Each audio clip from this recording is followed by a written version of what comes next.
Well, welcome back to Digital Instruction Network. This is episode 8.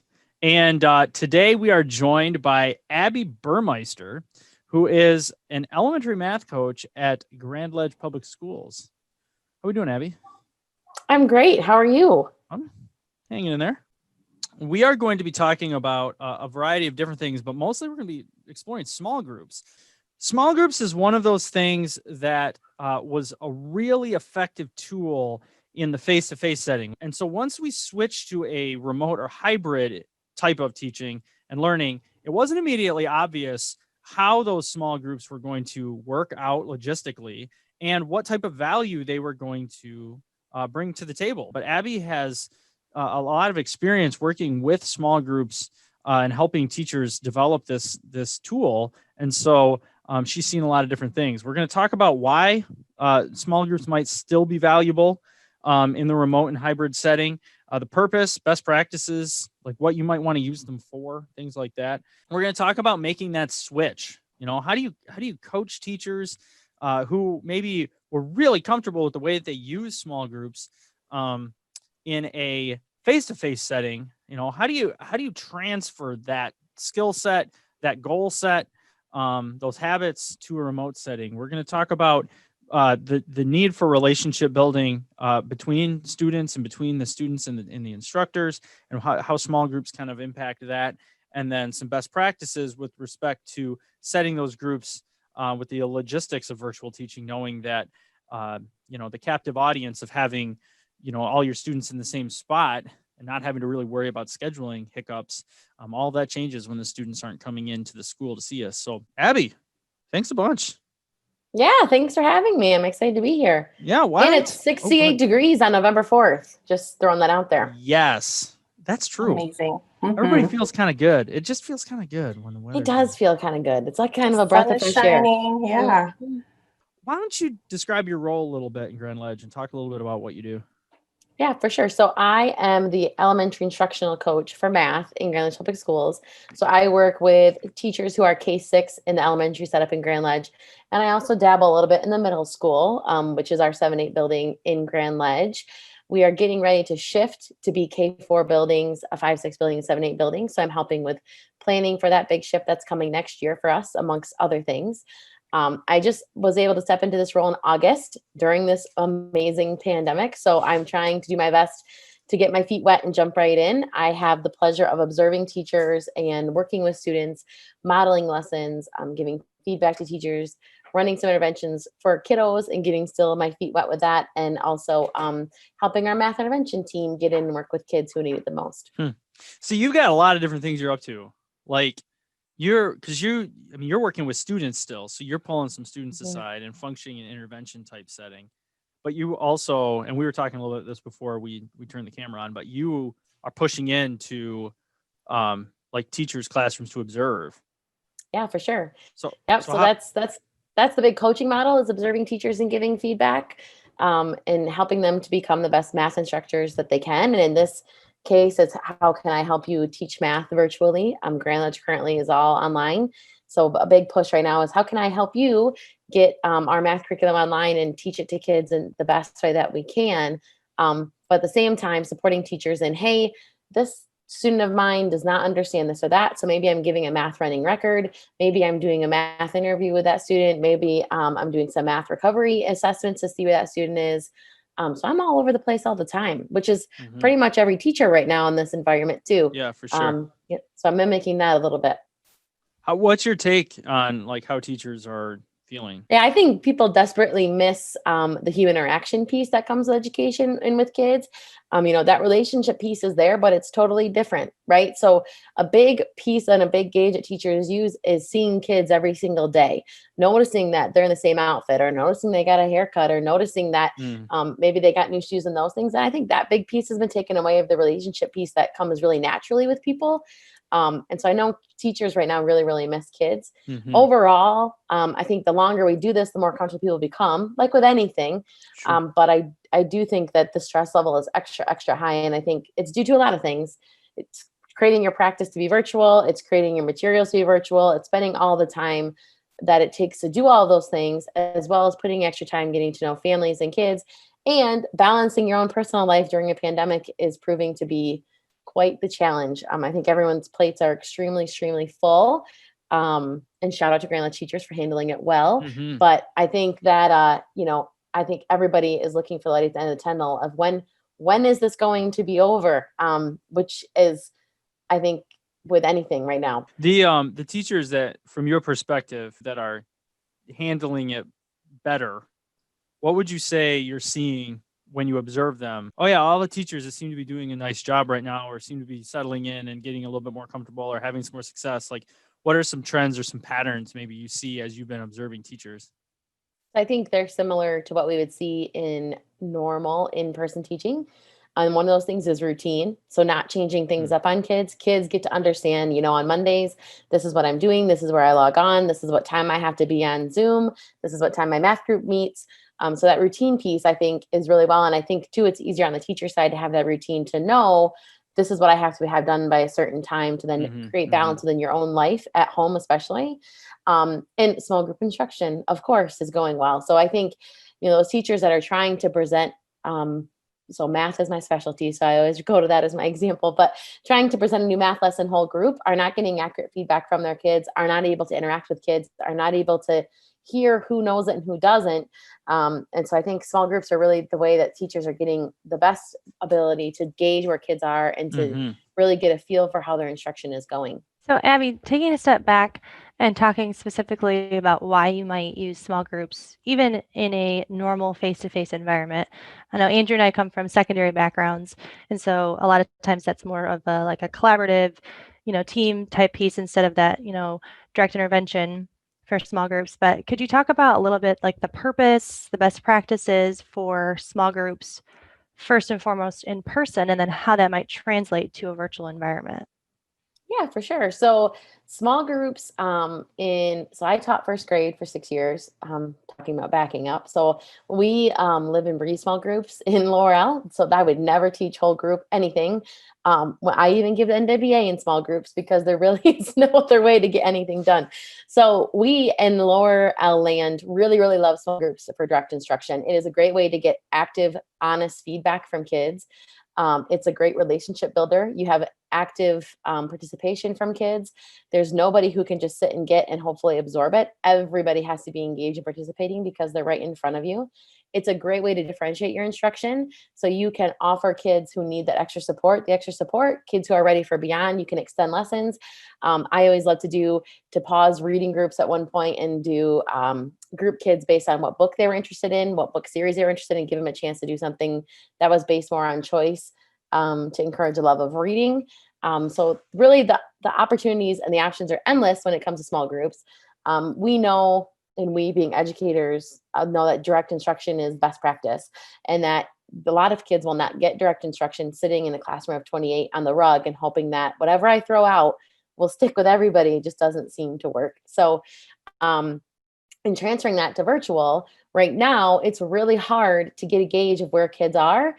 So for example, in Grand Ledge, we gave the NWA and we're getting really skewed data back, either from parents intervening and helping kids, especially the little ones, or from kids not completing things correctly, being in an environment that we totally can't control, being in an environment that they're totally not familiar with. So a lot of times they take the NWA and they're in a setting that is school oriented, that is more academic, whereas now they're taking the NWA in their bed next to their teddy bear. So usually we're really data driven and can form groups based on the data that we have. And now in the virtual setting, that's been kind of taken away. So forming groups is the only way that you can get active feedback of who knows what and how well they can do that and what they've mastered and what they haven't, especially knowing that we've missed the spring has created really this really forced hand of you have to do small groups because we don't know where these kids are and what they retained from their ragged ending school year to now. When you don't have the data to drive your decision for making small groups, we get to think outside of the box. And so now we can possibly create small groups, like you said, based on, the book that they chose. And my background as a speech therapist, sometimes our groups were chosen based on the schedule that was allowed. Like I had to take all my second grade kids at once because they only had from 12 to 12:25 available. Whether their goals were similar or not, we made it work. And it always ended up kind of being the best group I felt like was always the group of kids where one kid was really strong in this skill, one kid was lower. So this kid is modeling for this one. But the one who's getting modeled by this one is helping the other one. And a different, like it's such a mixture of kids and strengths and weaknesses that we then can, they utilize each other for learning, and the direct instruction comes from us, but also from each other as well. So I'm curious to know kind of how that's working in the virtual environment and how those groups are being selected and chosen and set up.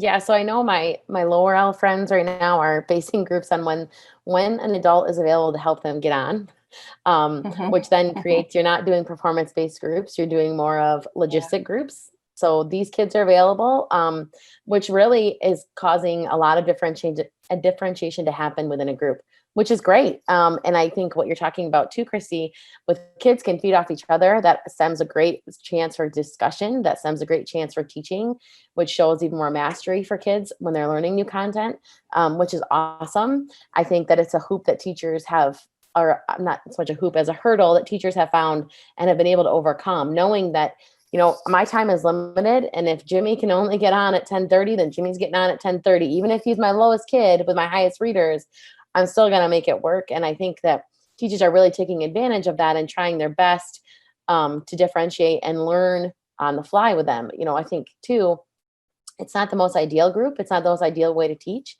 but they're deepening their toolbox and they're deepening their instruction abilities by doing that, because they're having to kind of tier to more abilities than just the one that's there. I know upper L more, and those kids are more independent and can log on more independently and know when they need to be where, are doing more performance-based, level-based groups, if you will, knowing where kids are and where they need the instruction, which is working well. I know that our high school, for example, is doing small groups as a new norm for them. And I know the principal shared a couple of weeks ago that the best feedback he's getting from kids is that they're getting to know their teacher and they have a chance to talk, and they're in a small group and they really like it because there's a chance to have this more intimate learning as opposed to sitting in the back and just coasting through the class. So I think as an upper L child, they're enjoying that as well from that perspective, and that giving them a chance to actually learn and be engaged and participate actively in the learning instead of just doing asynchronous work and whole group instruction. It sounds like a lot of what you just said in the successes that they're having is inadvertently these small groups that might have a wide variety of skills are, and then in turn building relationships, both student to student and student teacher, that might be a lot harder to cultivate in a whole class virtual type setting. So that obviously would be a huge bonus. I'm curious as to the logistics, though. You mentioned in your lower L students needing that, the availability of an adult to support. How are teachers navigating that in terms of actually creating a schedule? Because earlier you spoke to having a routine, right? And obviously we want to, make the teacher available whenever, the student is available, but how does that work? Is it day to day? Is it week to week? Because I could see that, becoming a lot for teachers to manage. So I'm just curious as to, how teachers are approaching that, and if anybody's found any, wild success or has any tips and tricks for that. So I know in the beginning, this was a huge lift of how are we going to do this? How am I going to put Allison in a group and make sure she's on time and make sure it's consistent? Because teachers, being the wonderful people they are, always thinking of parents too. So how can I make this easy on the parent and make it routine for them, knowing that parents are at work, parents are at home working, it might be a grandma that's helping, it might be a daycare provider that's helping.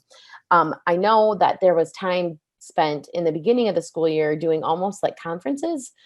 So they were like small group times, but it was for the parents, and sometimes the child joined too, but it was more of, tell me what your home situation is. Are you the one? Are you there? Are you working? How many siblings does your child have? Is it the high school brother who's going to be getting them on Zoom? What time are you there? What time works best for you, to kind of get a good feel for what was going on at home. And as a teacher, so I had the privilege of working with my first grade team in the beginning of the school year when they were planning to do this. And I kept reassuring them too, is you're not going to have any idea what home really looks like, which sometimes we can get a picture of that from the child being in person. But we're going to have to get it to a point where we know When Abbie's sitting in a chair and she has the door behind her, she's ready to learn. She's sitting at the kitchen table and she has everything in front of her, and Dad's sitting next to her. And that's their spot that they know, right? And to know that when they see Abbie in a dark corner, that I'm probably not ready to learn, that I'm sitting hiding under a blanket because I want to go back to sleep. So I think it gave them a peek into their inside of their house to see what it's like. It gave them information as to who's there to support them. It gave them information as to what might be causing distractions or delays of learning at home, right? So if you're both sharing a device, that's a problem that I need to solve as a teacher. So it gave them a chance to really get their feet on the road and really solve problems before they wanted to do small groups. And part of that was questioning what time would work best for your child. If I'm doing groups at 10:30, at 2:30, which would you prefer? And that's kind of where they set the groundwork and laid out and followed the schedule. And for them, on the flip side, those schedules stay the same every day, every week. But I give kudos to the teachers for taking that time, that's extra time. In the beginning of the school year, we always sent home the super cute survey of what's the buzz on your child and what do they know and what do they like and what do they learn. And, that was a chance to get that. And, what's going to motivate your child? If I'm sitting on Zoom and they're not engaging, what can I do to get them engaged? What are you going to do at home to help engage them in learning? Just creating that partnership and that relationship with parents, because in the elementary world, your relationship with the parent is just as important as your relationship with the kid, because really you're partnered together in learning. And not to say it's any less in middle school and high school, but in this virtual setting, it is expedited because you guys, the parents, are the ones who are making sure their child is engaging and it's online and it's where they're supposed to be. And, we've got first graders who can't read clocks, right? So when you say the Zoom's at 10 o'clock, well, they need the parent there to say it's 10 o'clock, get on Zoom. I think that's been a big piece of it and a big important piece. And taking those small groups and knowing that, when it's time to log on, these are my 5 kids I'm able to form a relationship with them. Mhm. Their parents are able to, know that I'm there and that good instruction's happening. Well, and there's a basic pragmatism that's built into that too. That's like, all right, teachers, parents, students, everybody, we're going to embark on a year-long quest filled with all sorts of things we've never done before. And we don't have enough information to know how to cater this in any kind of differentiated way. And we don't have best practices set because none of us have any practice or skill set with this. And oh, by the way, we're going to attempt to do this with a normal class size on some sort of routine schedule. Okay. Now, how can we be realistic about our expectations with that? Well, we can ask parents to help us personalize and tailor with the ability that we have. Obviously, we have limited ability to tailor some things. The content isn't really tailorable. The activities, for the most part, aren't reasonably tailorable in a lot of instances. But the schedule can be a little bit tailorable. The engagement strategies can be a little bit tailorable. A number of students we're working with all at the same time is something that we can change. So it's sort of like, all right, let's sort of collect on one side of the big idea board all of the things that we have the ability to change. And then let's put those on the table and we'll change them until we find a system that works. And what might be difficult to pull off is 27 kids and a teacher on a Zoom call. That's just not, is that really a recipe for success? Well, no, probably not in a lot of instances, not for a teacher and not for a student. So what can we do? Well, if we can schedule it, it would work a lot better to have 7 kids or 4 kids and a teacher, because then just like you're saying, right? Like, what are the feedback cues? Like if I notice that Allison is consistently seeing the side of her head, then she's off task. She's just distracted by something. Now, maybe it's not unreasonable for her to be distracted by something. That's neither here nor there. But if there's 28 other faces on the screen, I'm not as liable to catch that. Right. If there's 5, I am. And the reality of the matter is that the peripheral type sense of teachers catching kids not being engaged is much more well honed in person. They're just used to seeing somebody doing something they ought not be doing off to the side, face to face, but they don't have that skill on the screen. It's not the same. So if we can shrink the number of students that are in front of them at any individual time, we give them a better chance to keep everybody engaged and build effective relationships and the ability to redirect and the ability to handle struggle. So I give Christy a task and Christy's not feeling very confident in it. And she's now starting to feel some pressure and some anxiety. Well, she's sitting here with 4 other people instead of sitting here with 28, which is going to make her just want to turn off her camera and ignore the whole thing.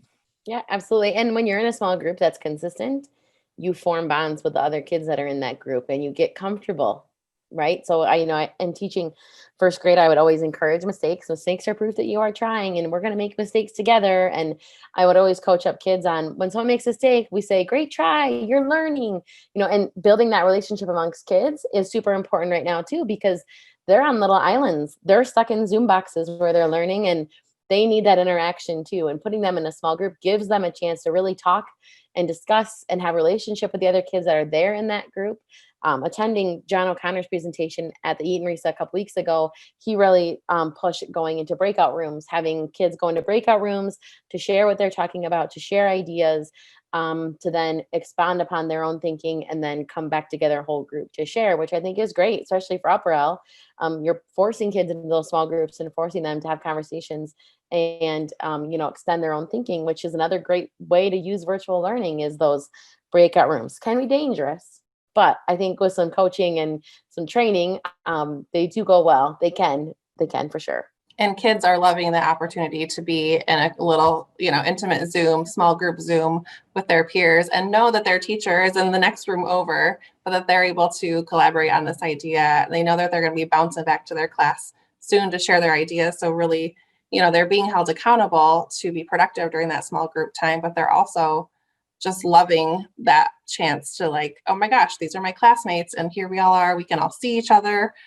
Because normally in our large group Zooms, we've got the teacher sharing her screen, possibly 2 screens, herself, the 28 other kids. They're not really seeing what the other kids are doing unless somebody, unmutes themselves and pops up on the screen to share something.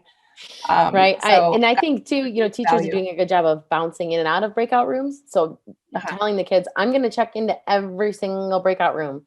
And I expect when I come in that you're having productive talk about math, right? And I got to tell you, I've been in a lot of math breakout rooms and I recognize I'm adult, so that kind of impacts things. But I have yet, even if my camera's off and I'm muted on purpose, I've yet to see kids that are really off task. They love being able to talk to each other and just, and then once they get it done, one I was in yesterday, they got their math done. And then it was like pet show and tell, which was great. It's great language skills. It's great relationship building. We were showing each other our pets, which was great. They had accomplished their task. They had an extra 3 minutes. So I think that's great too. I think there's a lot of opportunities that are missed right now from the classroom that are not just academic, but that socio-emotional piece that we all know is missing as well. More chance we can give kids to talk and to have relationships and have a moment to be kids and to interact with other kids is really the diamond in the rough of this whole situation. And I think the best way to get that is doing that small group instruction. Well, and you said something in there too that was subtle and said in passing, but you stated the expectation. We're going to try this. We acknowledge there's some risk. So we're going to create structures that mitigate the risk, right? We're going to make sure it's not very long. We're going to pop in and out of different groups. We're going to give them a clearly defined task and not very much time to do it and things like that. But at the same time, we're also going to say out loud, I want you to go in there and I want you to talk about math. I'm going to come in there. And if I hear you talking about anything that's not math, we're going to have an issue. Okay. And then they go, okay. And for most students, that is actually pretty effective to just state an expectation and hold them accountable. Just verify, just inspect what you expect. And then we talk about there's some things we're missing in terms of the relationship building piece, but let's be clear, pet show and tell has never been better than when we're on Zoom. Okay. Yeah, we've never been able to do pet show and tell like we can do on Zoom. I mean, let's just way better than a picture in the background. Way better. We can hold the rats right up to the camera on the Chromebook. Ooh, there was no rats yesterday, thankfully. Oh man. Yeah. Well, and I've seen a second grade teacher before so when she did breakout rooms, she put the same kids in the breakout room consistently. So it was their group and every kid had a role. And your job was to, Yeah. you're going to be the reporter. Your job is to make sure everyone stays on task. I really want you to write something on your whiteboard that you can bring back to show us. So that I think helps too, when they have a little bit of a job to do and that they're expected to then act on and then report with. I think that helps too, holding kids accountable in those breakout rooms. I encourage teachers to try them. I think there's a fear that they're going to let them loose and they're going to run wild, kind of like when the teacher steps out of the room for a second to talk to the interventionist in the hallway and all of a sudden chaos erupts behind you. But I think it's a step that we got to be willing to take to empower kids and give them a chance to be leaders and to talk with each other and to have an interaction and have a relationship with one another. Abbie, can you walk us through maybe a typical teacher in your district's day or week and what their schedule might look like when it comes to small groups?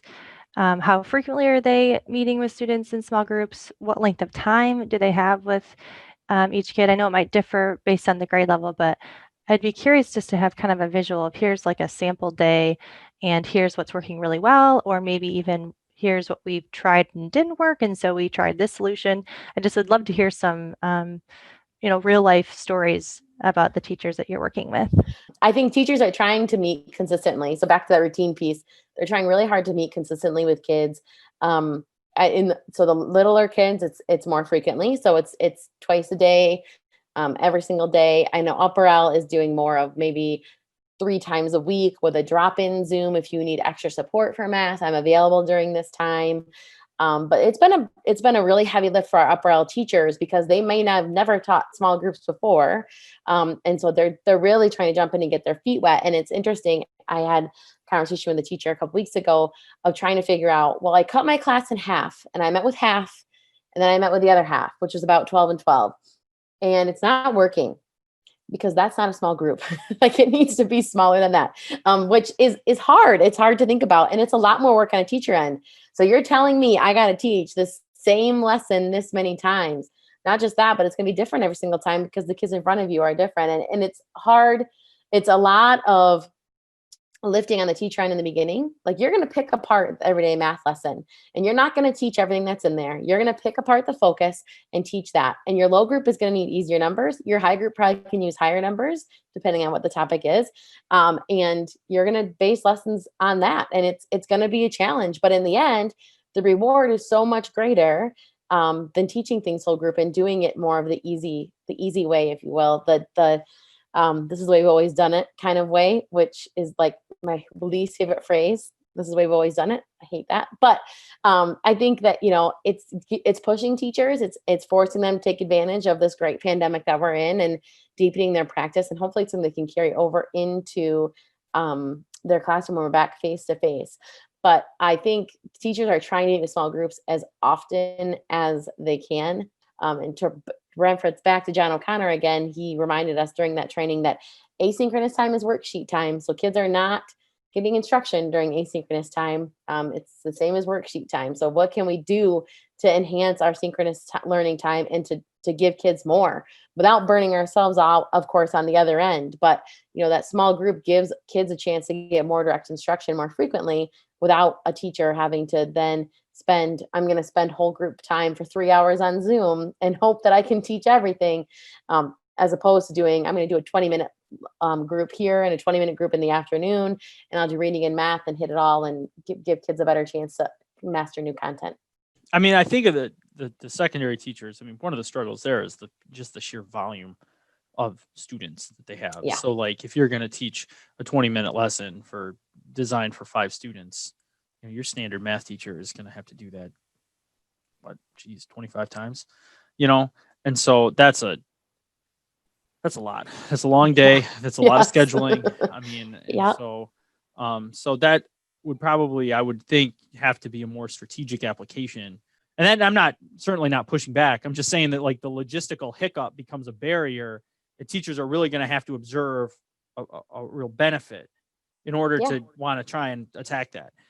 Whereas like at the elementary level, the barrier to entry is a lot smaller for the teachers because there's just a smaller volume of students that they're having to kind of work through. And so, but I'm curious, would you then, I mean, like, are your elementary teachers, there are teachers that are just not doing anything whole group at all? Like it's all small group? And to go back to your question, Allison, sorry, I kind of skipped through it. But so most elementary teachers are starting the day with like a morning meeting. This is our plan for the day. This is what we have going on. This is the weather. This is what's important this week in second grade, whatever it is. Usually good news is shared during that time, all those things. And then they might, have a group right from there. And these 5 kids stay and everybody else goes. And their activities are then asynchronous for the time until their small group time hits and they come back on. And then they're doing asynchronous work. And that kind of flips and flops. Then there's the lunch break. There's specials time, which sometimes is synchronous, sometimes is asynchronous, and usually an afternoon small group. And then usually an end of day meeting where it's whole group saying, this was our day. This is what's happening tomorrow. I hope you have a great night. Go read a book, get outside, bye. And then the day is kind of over. So I think they're meeting on the bookends of the day to kind of give a good introduction and a good launch. In the secondary land, and I can speak to my bonus daughter is a freshman at Grand Ledge High School. And I think that her Spanish teacher does a great job of, he teaches synchronously Monday, Tuesday, asynchronous work is on Wednesday for all of Grand Ledge High School. And then Thursdays he does small group. And so my bonus daughter has a specific time she goes. And what they do is they have conversational Spanish, just kind of start the group. And then what he's doing is, did you have any questions about asynchronous work? Did you have any questions about what's going on this week? What did you understand about this? What did you understand about that? And then she's done. And then Friday kind of varies, asynchronous or synchronous. But it's just that small group check-in for her to say, hey, this is what I really need help with. And it's a great feedback for him. He's getting, the standard of the conversational Spanish covered and with a small group of kids, which is most ideal, right? He'll hear all of them talk. And if they won't talk, he calls them out, right? And then also gives them a chance to get feedback of what went well and what didn't go well and what do they need help with, whereas the elementary, they're getting that direct instruction all the time. He is giving direct instruction-ish, but also is giving a good chance for high school kids who sometimes get lost in the shuffle. I mean, I'll be honest, they do. It's a lot of kids getting lost, to check in with them and recognize that they're people and have that relationship with them too, which I think is wonderful. And you mentioned too that you've gotten feedback from some of those students that's really like their favorite time of the week when they get to have that small group time with their teacher and with their peers. So the nature of virtual learning allows that greater flexibility to have that small group time at the secondary level, where the very structured schedule of in-person learning at the secondary level doesn't quite allow for that type of learning to occur. So, we're always, I know Abbie, you're so good at, making the most of a pandemic, but like looking for those silver linings and the things that we are able to accomplish now that we weren't able to accomplish when we were face to face. And I think that's definitely one of them. Yeah, for sure. And my tagline is then don't let a good pandemic go to waste, which is not mine. Andrew will put tagline in who it belongs to at the bottom. But I think, I hope that Spanish teacher takes a piece of that back into the face-to-face world. And maybe every Thursday, instead of doing any instruction, you're working on independent work and I'm calling groups up to check in and see what's going on, because I think that's very doable. And I think in education as a whole, we get really stuck to, I have to be on the unit 1 by Tuesday. And if I'm not, I'm going to be off the pacing guide. And the second grade teachers are going to be mad because I didn't get through first grade math. When I feel like we don't look at the people in front of us who are saying, yeah, I don't need unit 1 right now. Like, I just really need you to talk to me about how I decompose and compose 10 and I'll be good. Right. So I think that sometimes gets overlooked. And small groups really gives you that active live feedback. But to give you active feedback that can really guide your instruction. The NWA is great. Dibbles is great. We use Delta Math in Grand Ledge, which is awesome. But you will never get better feedback than the kid that's in front of you reading to you, than the kid that's in front of you that can't make 10, than the kid that's in front of you that you recognize like, hey, might need glasses, right? So you'll never get better feedback than the kid that's actually actively learning and engaging with you in person. A test score can never replace that, which is the tough part right now in virtual learning. But I think it is the best part is that it's really forcing the hand of teachers. You have to do small groups. You're going to have to interact with these kids daily, by every other day at the least, to get active feedback of how your instruction's going. We can't plow through material right now. We can't. There's too many holes across the board. So the best way to do that is through direct instruction in small groups. And we definitely can't rely on that. Well, this is how we've always done it. We can't do that anymore No. for sure. So No. the the reinvention that's occurring and the ability to look at something differently is really great right now. The pandemic has, for a lot of different instances, but certainly in education, forced us to kind of rethink the priorities. And I was observing this early, right? In March, when we shut down, we sent all the kids home and we sent all the teachers home, and we just knew we couldn't all be together right now. But what was the very first thing we focused on? It wasn't shoving content. It wasn't taking tests. It was food. Like, every district I know made it their first priority to say, okay, first things first, a lot of these kids come to us and two of their hot meals or two of their full meals that they're getting every day are here. And now they're not getting fed. Like, we got to get food to kids. Okay. You know what I'm saying? And they built up literally from the ground up. And we may have, in some instances, jumped the gun a little bit in our hierarchy. So we got to August or September realizing that, okay, we can do Google Classroom. Okay, we can get these kids Chromebooks. Okay, we can get them scheduled. Okay, I mean, we've got structures that make delivery of instruction doable. So now let's deliver some instruction. Well, like, hold up there. It's possible that our first challenge is, how are we going to connect with our classes? That the relationship you build with the student is the thing that plows the snow off the road so that the content can actually travel through the medium. If you haven't created the mechanism to actually connect the deliverer of the instruction to the receiver of the instruction, because there's no relationship there, then you're delivering instruction into a box, and that's where it's staying. It's not getting out. We're doing some work right now in Grand Ledge with essential learnings and looking at a grade level. A grade level team is looking at, okay, so what are the essential learnings for the 2021 school year? And I'll give kudos to Achieve the Core, who's made it super easy for math and made some priority standards for us to look at. But I think that you can't just look at, this is my everyday math unit. You have to look and say, okay, what is the most important thing in this unit? Knowing that it's going to take extra time to deliver the instruction, but it's also going to take extra time because I need to support kids more than ever with their socio-emotional needs. I need to support kids more than ever with their understanding of how to get where they need to be and find the information that they need. I need to support parents more than ever. I have to support myself more than ever because this is all brand new to all of us. So I think that, this is the way we've always done it. I've always taught Unit 1 math, and I've always been done with Unit 1 and 2 by Halloween is not true this year. And I think, it's giving a good reset to teachers of, you need to step back and really look. Do they really need Unit 2 by Halloween? Maybe not. Maybe they need extra time with Unit 1. Maybe they need extra time, with subtraction. And that's why in second grade, they all flop on the Delta Math screener. This isn't actually accurate data, just for the record, but they all flop on the Delta Math screener because they don't have extra time, right? So I think, it's, if anything, if the pandemic's giving us anything more, it's giving teachers creativity and professionalism back, because they're able to take the standards and manipulate the curriculum materials that are in front of them to give the students what's the best that they need. And, in years past, it's been fearful that that's been taken away from teachers as the push for more and more testing and data-driven instruction has been put into place.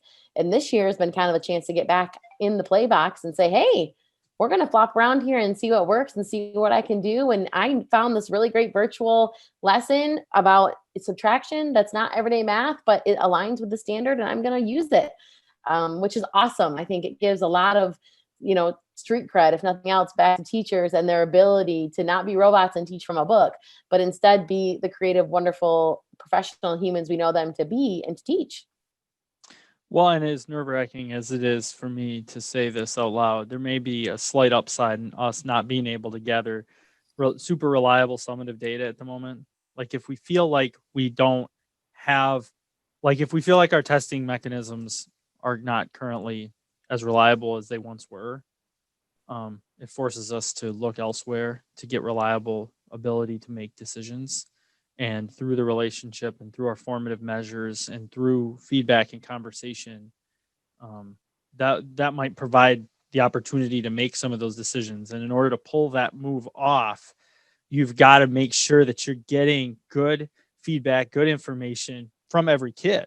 And in order to do that, running them through groups of 4 or 5, a little bit at a time, and having targeted conversations and experiences in those groups seems like a really, really high value structure.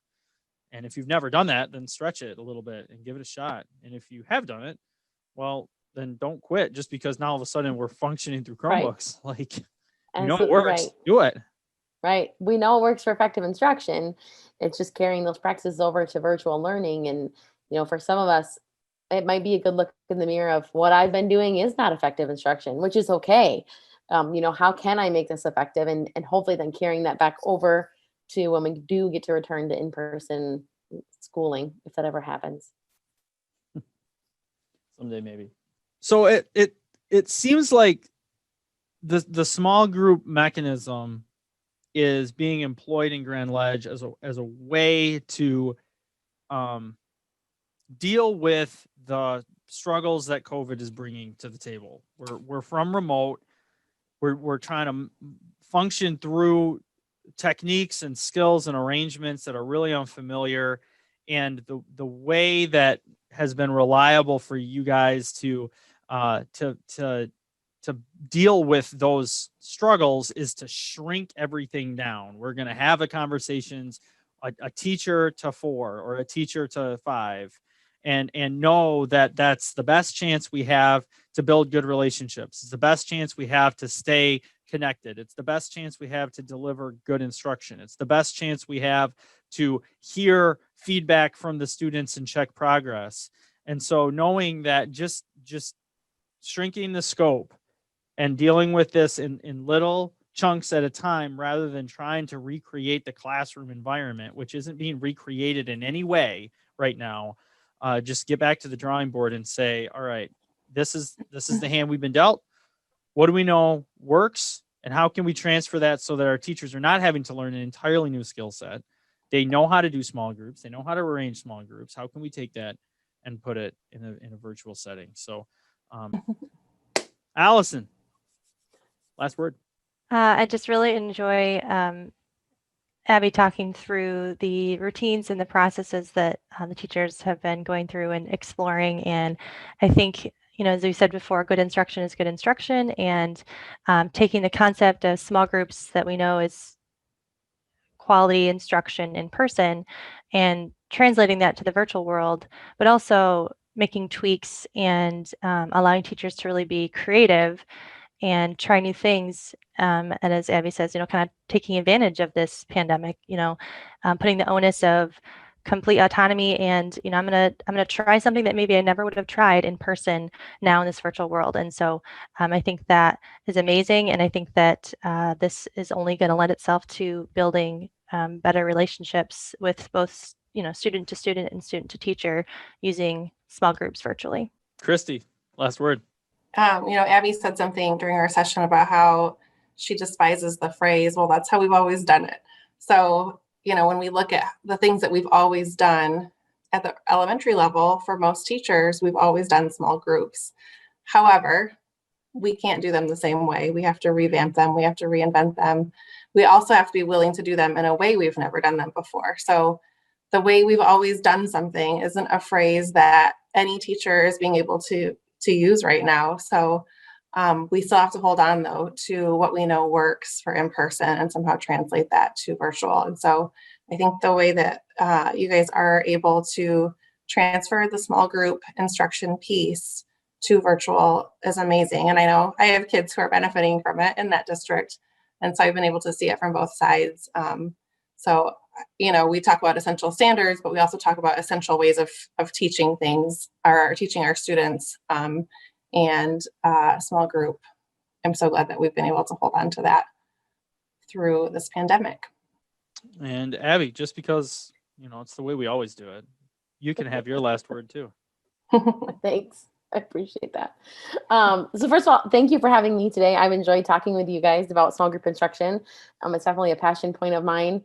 And I just appreciate the time, and I encourage teachers out there to never let a good pandemic go to waste, and to try small group instruction if you are not already. and to reach out to these fine people if you need help. They've got great things going on, and to reach out to your peers and collaborate and figure it out. And as long as you can get over the mental hurdle of wanting to try it, you can totally do it. Abbie Burmeister, elementary math coach at Grand Ledge Public Schools. Thank you so much for joining us. Thank you. All right, so as always, make sure you check out our additional resources and other sessions from both season 1 and season 2 on our REMC 13517 EdTech page. You can also find it on the playlist, and we always tweet out about our new session discussions. And you can take a look at upcoming season 2 or sessions for our overall season 2 for Digital Instruction Network. And we look forward to pushing out more sessions for season 2 and beyond.